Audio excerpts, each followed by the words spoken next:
常言道，巾幗不讓須眉，江湖險惡，風波重生。但呢啲重嚟唔係男人嘅專利，歷史無數次證明，女性同樣可以成就一番大事業。就好似被稱為澳門大姐大嘅司徒玉蓮，從香港一個唔起眼嘅小角落走出嚟，變成人人尊敬嘅女賭王。當年喺澳門叱咤風雲嘅幾位大佬背後都有佢嘅身影，就連名震一時嘅14K 大哥北牙區都同佢有唔少交情。低調而神秘嘅司徒玉蓮，其人生可以話係一代傳奇。司徒玉蓮1947年出生喺廣東開平，當年逃港潮爆發，佢同屋企人一齊逃往香港深水埗。嗰時嘅深水埗係內地難民集中嘅地方，亦係香港最窮困嘅地區之一，環境惡劣，幾萬人逼喺狹窄嘅地方，大部分屋都係鐵皮木屋，街道污水橫流，滿目瘡痍。1953年，香港發生歷史上最嚴重嘅大火，燒毀咗深水埗大部分地區，超過12000戶家庭無家可歸，將近6萬人流離失所。對於原本已經生活貧困嘅居民嚟講，呢場大火無疑係致命嘅打擊。司徒玉蓮一家都係受災戶。火燒起嘅時候，街道上人山人海，場面一片混亂。司徒玉蓮同細佬走失咗。6歲嘅司徒玉蓮展示出佢嘅堅強，一個人獨自照顧細佬。直到2日後，終於揾返父母，屋企冇咗，一家人只好靠住幾張紙皮喺街頭度過咗2個月。1954年，當局出於人道主義，修建咗供難民居住嘅公屋。雖然講緊水泥嘅公屋比鐵皮木屋安全好多，但因為人多，分配到嘅地方好細。司徒玉蓮一家只分到11平方米嘅屋，一家10口人逼埋一齊住。同其他窮人家嘅小朋友唔同，司徒玉蓮自細就鍾意讀書。雖然家庭條件唔好，但佢好堅持，斷斷續續讀到中學畢業。中學畢業後，佢喺九龍揾到一份巴士銷售員嘅工作。嗰年佢已經17歲。司徒玉蓮嘅媽媽一直希望女兒嫁入豪門，改善家庭經濟，所以幫佢安排咗幾次相睇。但司徒玉蓮好排斥，佢每次都機智咁化解，尤其喺見到50幾歲嘅老華僑時，佢會扮傻，令對方主動放棄。司徒玉蓮喺九龍街市附近嘅巴士公司工作，嗰度係江湖上14K 嘅地盤，因此司徒玉蓮識咗唔少江湖中人，其中就包括後嚟14K 嘅偽字堆話事人胡蘇勇。當時胡蘇勇仲係開巴士嘅司機，佢同司徒玉蓮識咗之後，兩人感情越嚟越好，甚至結為金蘭。後來胡蘇勇步入江湖，因為朋友多，慢慢掌控咗幾間賭場。18歲嘅司徒玉蓮應胡蘇勇嘅推薦嚟到賭場工作，呢個決定改變咗佢嘅一生。司徒玉蓮講嘢口甜舌滑，善於察言觀色，好快就喺賭場撈得風生水起，仲幫父親還清外面嘅賭債。70年代香港地下世界風起雲湧。但司徒玉蓮唔滿足於喺香港發展，於是前往澳門尋求更大嘅機遇。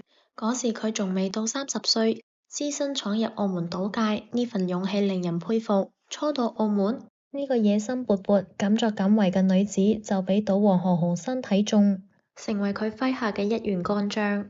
喺何鴻燊嘅支持下，司徒玉蓮好快就喺澳門企穩陣腳，發展出穩定嘅業務。上世紀中期，港澳地區魚龍混雜，三教九流匯聚，環境充滿挑戰。司徒玉蓮就喺呢種情況下成長起身。佢家庭貧困，但年少時候佢選擇獨自闖蕩，喺充滿機遇同挑戰嘅地下賭場中發展。憑住佢嘅膽識同智慧，迅速喺賭博行業企穩陣腳，喺香港地下世界開始嶄露頭角。70年代，司徒玉蓮決定到澳門發展。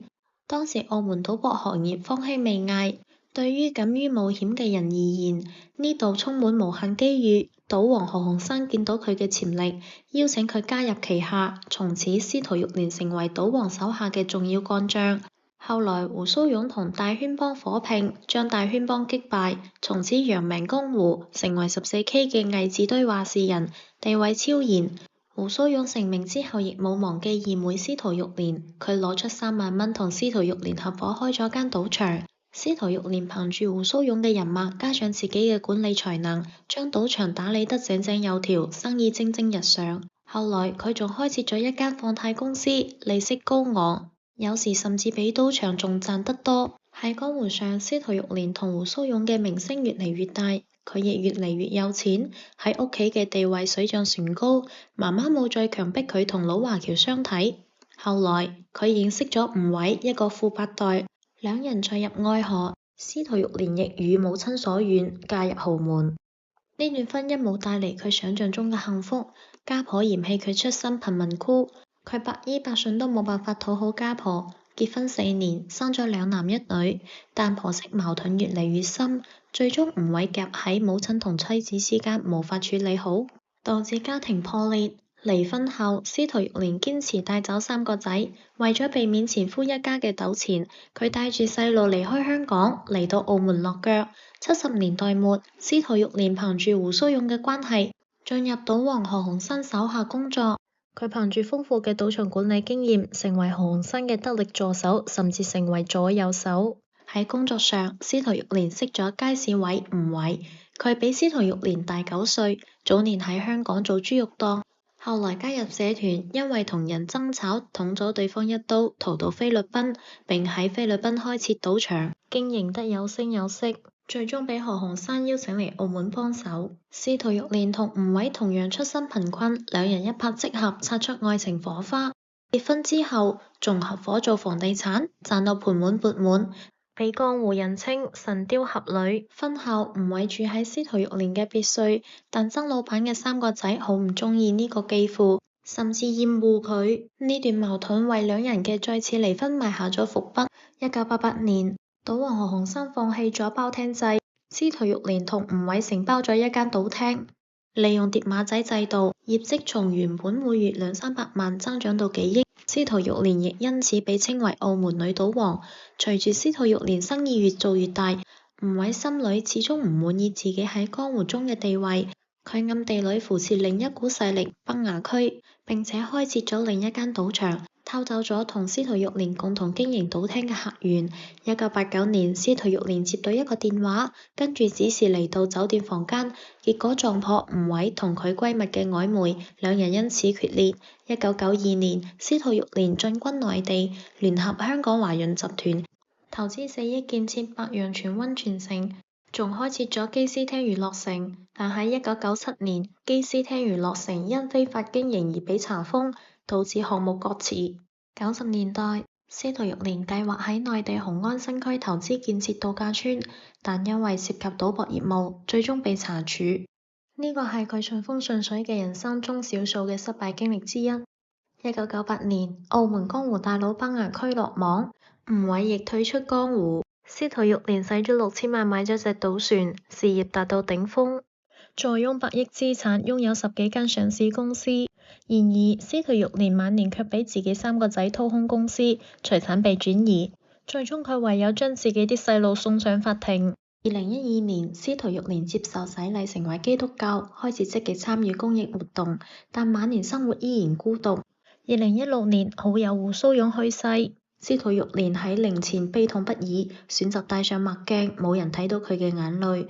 從呢個時候開始，司徒玉蓮就徹底消失喺人哋嘅視線中，可能已經嘗盡人心嘅冷暖，對事業失去追求。2012年，被稱為澳葡末期教父嘅崩牙區刑滿釋放。喺宴會上，崩牙區同年事已高但氣場非凡嘅司徒玉蓮合影，引起一片喝彩。江湖已遠，青春不再，佢心生幾分感慨。後來司徒玉蓮再次出現，係喺胡鬚勇嘅喪禮上，佢再次表現出對朋友嘅情誼，為胡鬚勇嘅兒女提供幫助。喺司徒玉蓮嘅發展過程中，佢同唔少江湖中人建立咗深厚嘅關係，其中包括14K 大哥崩牙區。80年代，澳門賭場開始引入疊碼仔業務，崩牙區亦喺司徒玉蓮嘅協助下，借住呢股東風，極大咁擴展咗自己幫派嘅勢力。崩牙區一生腥風血雨，但佢一直視司徒玉蓮為自己最尊敬嘅大姐大。兩人之間嘅情誼亦令呢班江湖兒女喺風雲變幻中大展宏圖。如今嘅司徒玉蓮身家依然有百億，手握幾間上市公司，積極為慈善事業做貢獻，創辦咗慈善基金會，並且保持與內地嘅商業往來。江湖上嘅嗰啲往事已經成為歷史嘅塵埃。過去嘅20幾年裏面，佢一直投資內地多個項目，成為唔少人熟知嘅外國港商。回顧司徒玉蓮嘅傳奇人生，我哋不免感嘆喺歷史嘅洪流中順勢而為，竟能成為如此了不起嘅事業。即使佢係一個被睇唔起嘅弱女子，雖然歷史充滿咗偶然同無常，江湖上嗰啲驚天動地嘅往事，最終都只係化作幾行輕飄飄嘅文字。但好似司徒玉蓮呢種女中豪傑，永遠係可敬嘅。佢係一個時代嘅縮影，亦係一個時代忠實嘅記錄者。佢嘅傳奇將會永遠流傳落去。祝願呢位澳門大姐大晚年幸福。